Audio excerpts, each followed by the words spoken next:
Aquesta casa de Can Roqueries ja ve dels avis. Ve dels avis del 1926.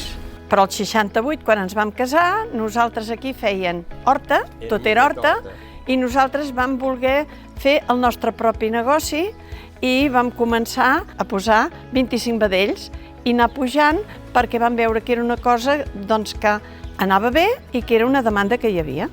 La filosofia és la qualitat i la proximitat, i sempre amb aquesta qualitat és el repte que tenim per fer una bona carn. Bàsicament, el que fem amb molta especialitat és intentar fer el màxim de l'entrecot, però intentem, més que tot, si servim entrecots, que tinguin la seva maduració, perquè a vegades el problema és que la carn de vedella moltes vegades li falta uns dies de maduració perquè sigui més tendra i més gustosa.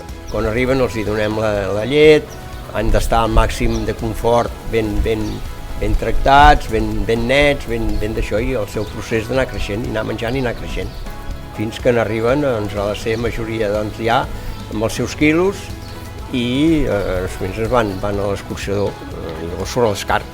I després aquí hi ha el carnisser o el restaurant, que és la seva política de les carns, de servir-les d'una manera o d'una altra. Fins aquí és allà on nosaltres arribem. Sí que intentem que arribi la màxima qualitat de la carn, això sí. I aquí nosaltres tenim diferents races. Pot ser mixta de llet o mixta de carn. Nosaltres aquí intentem és mixta de carn, però de races n'hi ha moltes, com pot ser la bruna del Pirineu, com pot ser la d'Angus, com pot ser l'Aubrac. Vull dir, depèn de les races, això. El que sí està clar és que quan són petits necessiten més proteïna i quan són més grans no necessiten tanta proteïna, sinó que necessiten més energia. I després hem d'anar variant una mica la formulació que anem fent. Dels camps nostres la cullen en verd i després s'asseca i la posen amb unes bales perquè es conservi.